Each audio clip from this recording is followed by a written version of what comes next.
and we have a very special guest joining us in studio, Cedric The Entertainer. Yeah, everybody knows Ced, one of the original kings of comedy. You also know him from the CBS hit show, The Neighborhood. He's in our neighborhood. Yeah. We're happy to have you, man. Yeah, good morning. Good morning. How you guys doing? We're doing great. We're excited you're here. Oh, I'm excited, man. I've been out on this book tour, so you know, I'm letting everyone know I'm a novelist now. And you can see me on Mondays, but then you can read me throughout the week. Yeah, tell us about this new novel, because this is about a subject matter that is really close to your heart. Yeah, I was inspired by just some stories in my family. You know, my mother would tell me stories of her father, along with my uncles, and he had passed before I was born. So I just would have these, like, you know, machinations, dreams about who he was as a person, and I just started to like sketch him out and ended up writing this whole story, you know, based on 4 days in his life in 1948 around the 4th of July. And he was a businessman and an entrepreneur and a gambler and a bootlegger. So all those worlds come together to make this crazy crime caper love story. It's all in the book.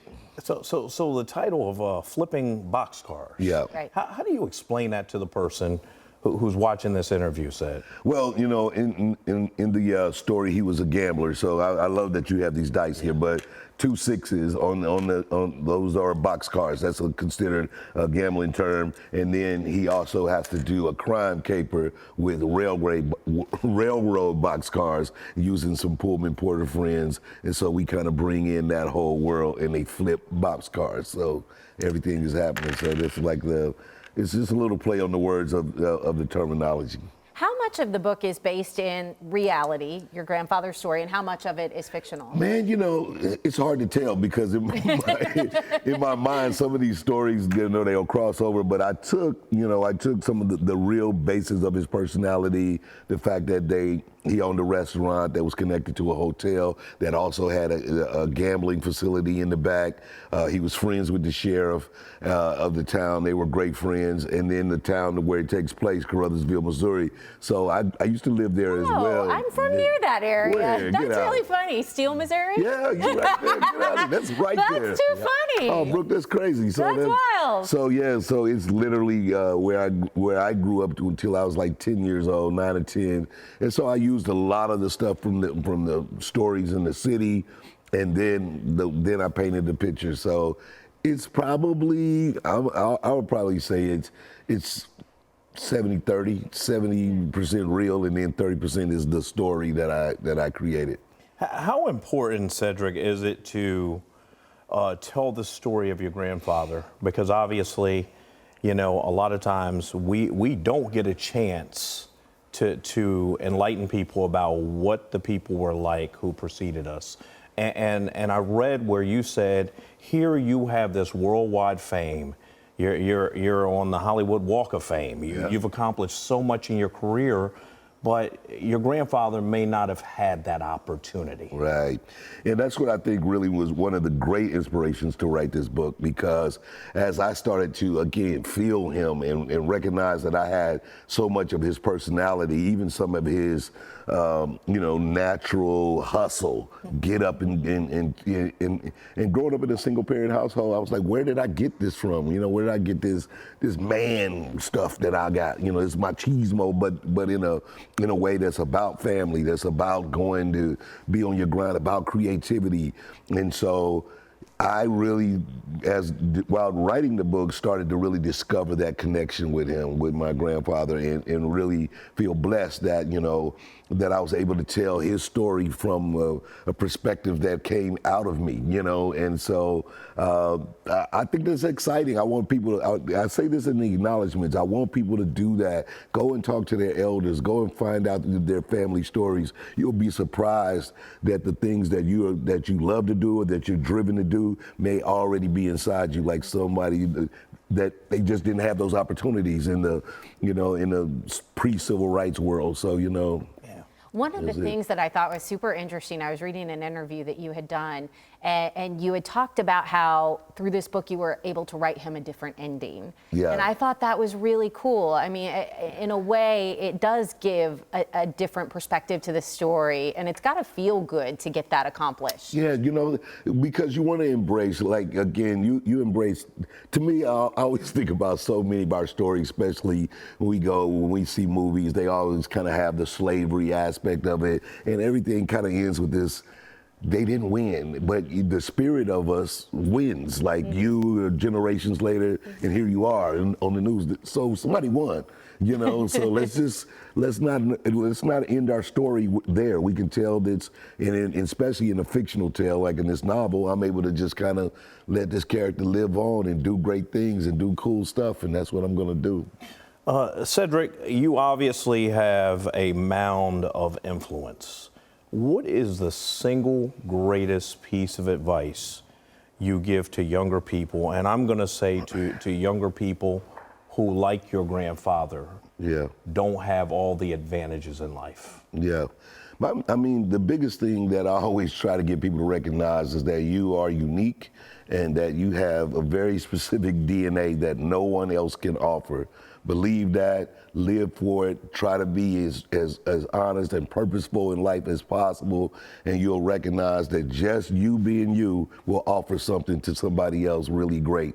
And that's the best thing you can do, is just be your dynamic self, and then somebody will see something and be like, oh, I needed that. And that's it. You're being your dynamic self because we're talking about a book. We've got a successful hit TV show. Yes. You've got wine. Wine. You've got it all. You didn't bring any. I know. I'm looking around. Where's ours? Not for you guys. He says that's coffee in the cup. It was old school Hollywood right there. We always drinking.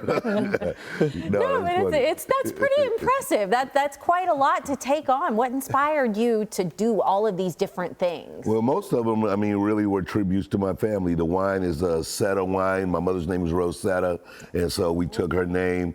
She was a reading specialist and an educator for over 30 years. She didn't drink much, but she would enjoy a little glass of wine every now and then. Mm-hmm. And so when she passed, it was just a way for me to think about how to honor her. And she had a little saying, toast a glass with a touch of class. Yeah, I hope that, is that on the bottle? Oh, it's gotta be. That's fantastic. And so, you know, with that, we, I partnered with these guys, Smith and Devereaux, and then we, we contribute to literacy programs with the wine, so with a portion of the proceeds. So that's what I do that for, and it's been a beautiful ride. We started in 2019, and so just steady growing it. And so we're gonna do a little tasting tonight. You said a kitchen and cocktails? Yeah, kitchen and cocktails is where it's going to go down. Going to be a little talk. I want people to come out. Please come out, enjoy it. I mean, we're going to have a great time tonight. I'm talking about the book. We laughing. We having a good time. It's a family reunion. Cedric, how important is it for you and so many others to shatter glass ceilings? Because everyone knows you as one of the funniest people on the planet. Yeah. But you are not just restricted to comedy. You know, I think that's really important too. I felt that's who my grandfather was, very Renaissance man, you know, had his hand in the things that he believed he could do and just tried a lot of things. And I think that's important. You know, I think about my kids, they would say like, I don't want to, or you go to school and say, well, you got to study this math. Well, why? I don't want to do that. I'm not going to be a dentist, or, I'm not. I said, well, it don't mean that just because you study math or whatever, you have to be a mathematician, but know something, and then it may open up your ideology to other things, and then try them. And that's really what I do. I do books, and I write TV shows, and I do songs. I just try it all, man. I don't worry about it. And you were saying a portion of the wine proceeds go to literacy programs. Why is it important for you to give back? Oh, well, I mean, and again, I was raised in a single-parent household. My mother worked very hard. It was just my younger sister and I, and, that was just her spirit. She was a very loving woman that, took the resources she had and made sure that everybody got down. You know, my cousins, and we had plenty of relatives come live with us at times, and my mother was like that, and so I just kind of took that same spirit to make sure that if I have, I can give, and that's, you know, that keeps people from asking. Mm-hmm. No, oh, that's no, I wish it did. You know what? I give, and so that means don't ask. No, that's not true. Cedric, obviously you're going to hit several cities as you promote your book, Flipping Boxcars, and promote your wine collection. But in the midst of that, in the midst of traveling all around the country and all around the world, what is it? What has been your one key to success? If you have one consistent trait that has allowed you to propel yourself to this majestic level, what has it been?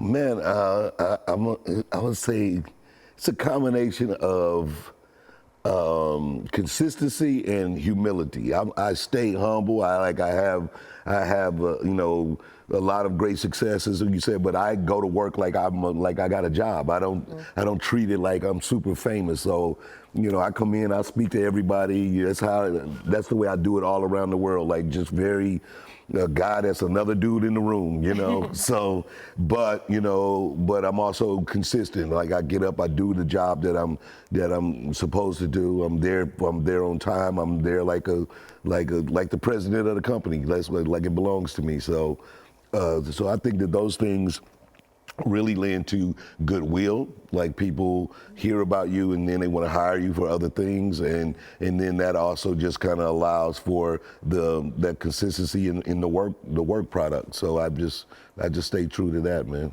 Well, before we let you go, too, we got to talk about The Neighborhood. I mean, we're CBS, so we have to. 5 seasons in the books. Season 6 coming in 2024. That's good. I mean, you know, now that the strike is over, I'm really happy about it. At least, you know, my writer friends are back. Everybody talking. So we look forward. They picked us up for season 6. So, excuse me, really excited about that. And, you know, people are really enjoying the show. And I think it's growing in the last few years. It's just grown even more. Like, more people really walk up to me and, like, they love Calvin and Dave, and, you know. And so I really am very happy to have this show working, man. Said, most people obviously don't necessarily take the time to think about this.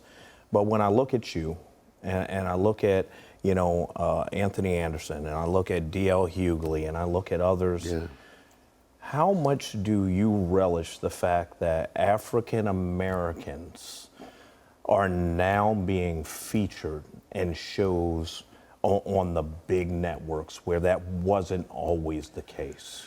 You know, I mean, it's important. I mean, that's the thing about it. Our images, our stories, they're all very important. And so, you know, for these networks to start, you know, recognizing that's great.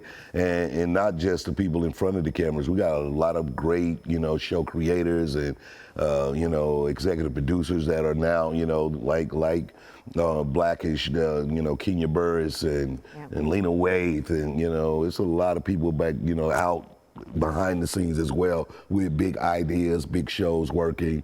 And so I think that's important. We still need to do a lot of push. When I think about, you know, in major broadcasts, it's still very small space of African Americans.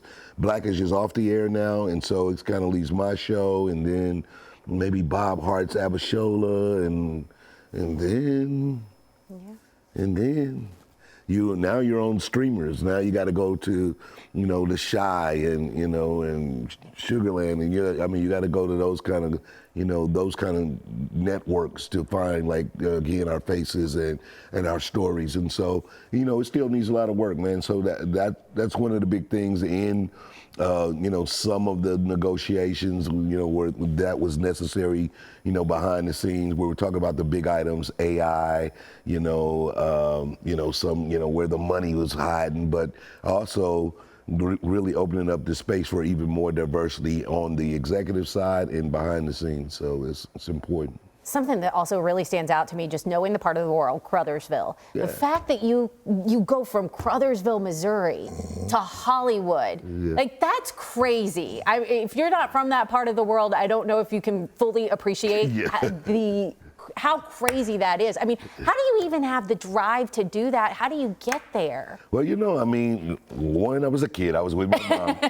No, but we went from Crothersville to St. Louis. You know, I grew up, you know, my high school and formative years all St. Louis, and then I just decided to stay there. Luckily, you know, comedy was really big in the 90s, and St. Louis had a great comedy club. The Funny Bones, that had 22 clubs around the country, and if you book them, you can go twice a year, and so that put me on the national, you know, comedy circuit. And you know, actually coming here was my greatest break. I met my partner Steve Harvey down here, Oak Cliff. You know, Oak Cliff, let's go. Y'all know me, man. Oak Cliff, they know me, man. They know me over there, bro. Everybody knows you, Ced. Hey, Ced, what do you think? What do you think of our area, man? DFW. Oh man, it's always been a great city to come.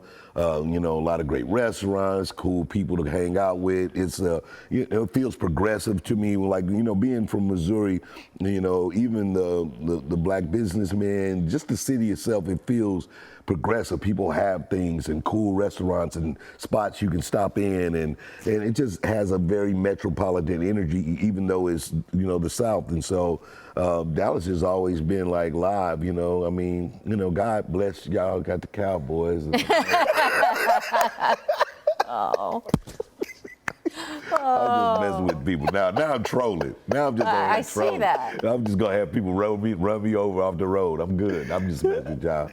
No, we don't have to worry about that. Cedric the Entertainer, new book. It's out. Flipping Boxcars. Yes, sir. Got your wine collection, kitchen and cocktails in downtown Dallas. Yeah. Come see you tonight. Yeah, man. Please, please come. I think there's tickets on Eventbrite or something. People can check it out. But Ced Talk. It's called Ced Talk. I love it. Ced Talk. Yeah. Ced Talk. Good. I like it. I like it. It was good, man. You guys, y'all do great moderation. I needed you there. We've Yeah, enjoyed having you here. Yeah. It was so much fun. Thank you for stopping by our studio and taking the time to talk with us. You're from Steele. I know. Yeah. Well, technically, I'm from Blytheville, Arkansas, but grew up. Steele. I lived in Steele. Steele, I know. right? You know where I'm talking about, so that's.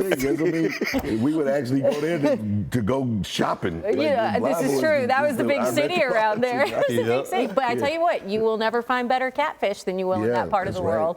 Yeah. That's right. That's what it's about down there. From small town USA to big time, world famous Cedric the Entertainer said, thank you for just taking the time and educating us. And I hope people took something from this interview. And I know your book's going to be successful, just as everything else you've done has been successful. Appreciate it. Thank you guys so much. It was awesome.